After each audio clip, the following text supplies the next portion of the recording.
Good afternoon. My name is Regina Grant, and I'm coming to you to tell you about Video Games Chapter 15. As you can see, it's like, why do we study video games? 72% of American households play computer and video games. 55% gamers play on mobile phones and other mobile devices. Video games, hardware, and games generate billions in revenue each year. New gaming devices and games are pushing the boundaries of creativity and technology. And that's coming from Entertainment Software Association 2012. Now, introduction.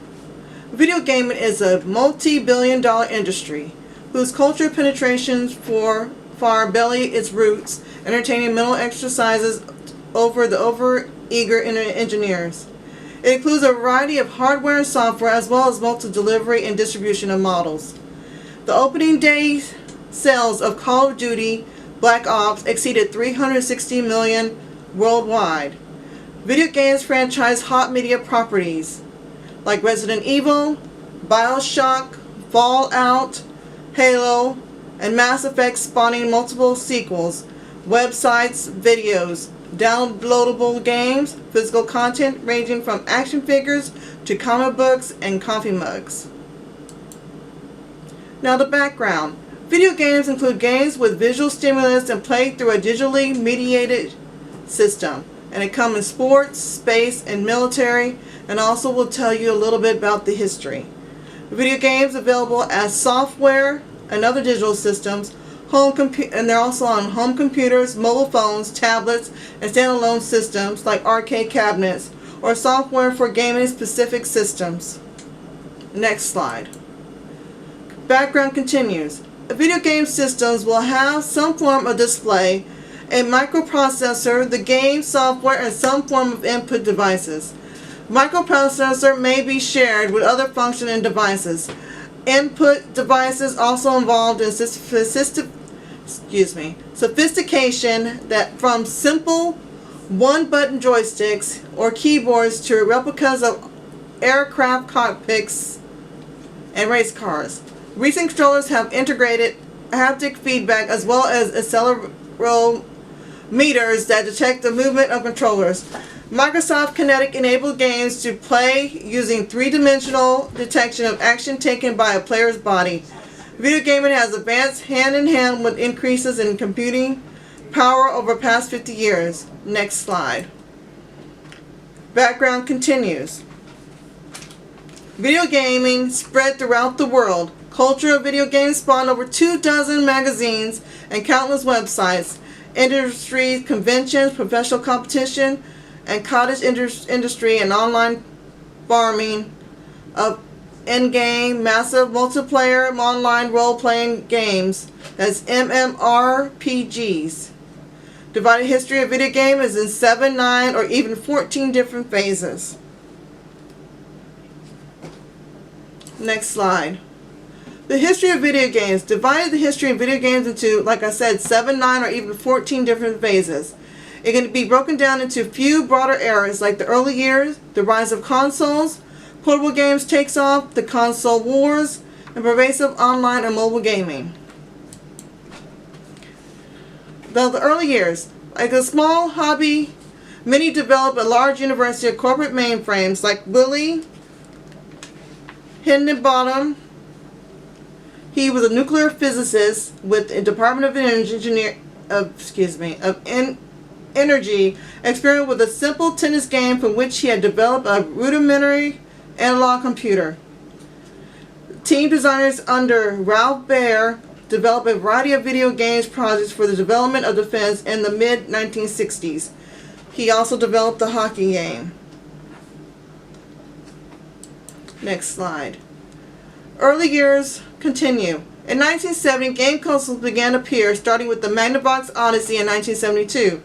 Built on switches, microprocessors, the Odyssey included analog components playing the video portion of the game, such as dice, played money, plastic overlays for common touchpad.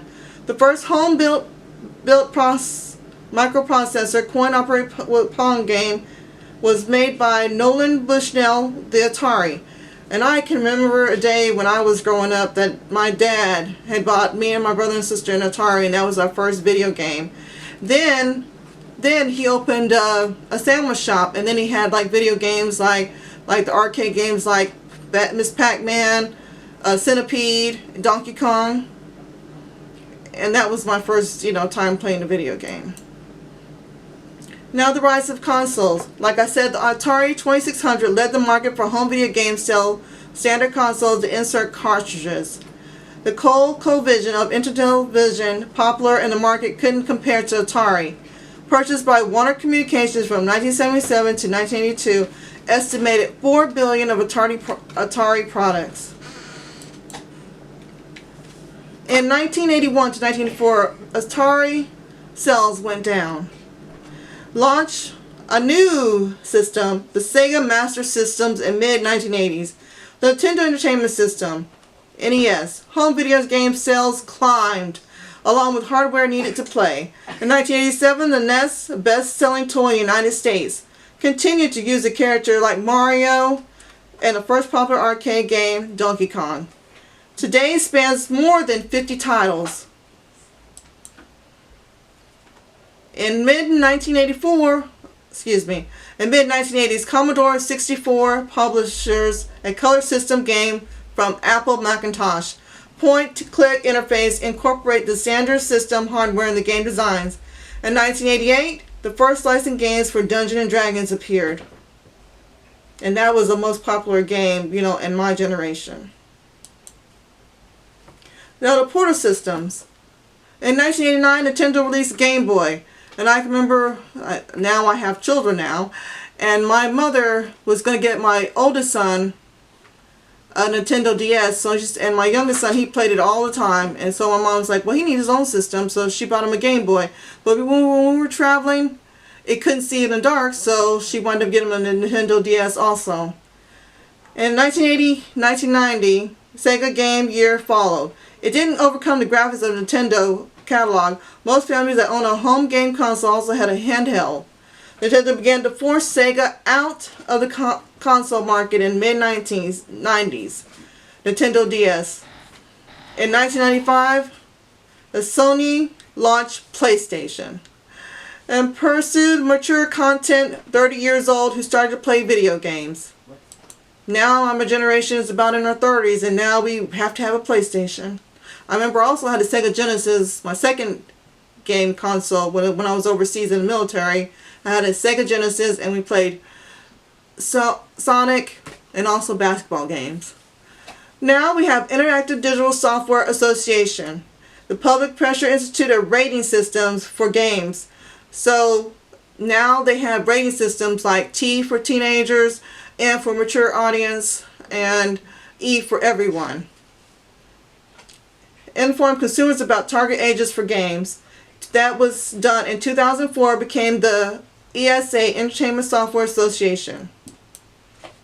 The rise of consoles. Early 2001, Sega admitted to defeat in the hardware arena and focused instead on software. Late 2001, launched by Microsoft, Xbox. Everybody wanted the Xbox. I mean, they were like jumping for joy, jumping in the line to get the Xbox. In 2006, another system came out, and it was hyped about that, and that was the Nintendo Wii game console. New activities for senior citizens' homes, stories about children, grandparents, and sharing the game. But I remember when I first played the Wii, I knew I had to get one. It was a Christmas of 2007, when I went to go visit my sister in Corpus Christi, Texas, and we first played the Wii, and I was like, we were playing bowling. We were bowling, actual bowling. And the next day, my arms were sore. And I said I knew I had to get one for me and my two sons so we can play bowling or tennis or boxing or whatever. You also get your exercise. You can also do exercise on it too. Recent developments. Video games 7th, 10th, or 12th generations. Computer gaming introduced the portable lags behind for hardware reasons. Microsoft Xbox One, Sony PlayStation 4. It was 2013. It was a hot item to have for holiday season. But Xbox One, when released in November 22nd, 2014, it retail priced at $499. I mean, if you're gonna get that, I mean, it was like the price went down when it Black Friday, but no one was gonna pay that price. And PS4 released in November 15, 2014. And now on the Xbox One and PlayStation, you can also watch your Netflix movies, shows, like a regular TV.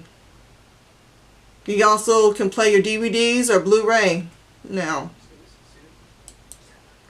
Then our social gaming came in. In 2004, launched the World of Warcraft, exceeded 10 million subscribers. Facebook games was also introduced. Farmville, Candy Crush, Sega. Zynga Games, largely social game developers. Also, there's a site where you can play Pogo games. And Pogo games you can play from spades to solitaire to shoot the balloon or even crossword puzzles.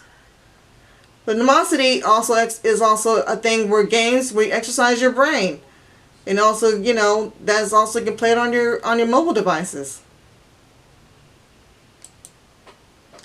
Then the factors to watch.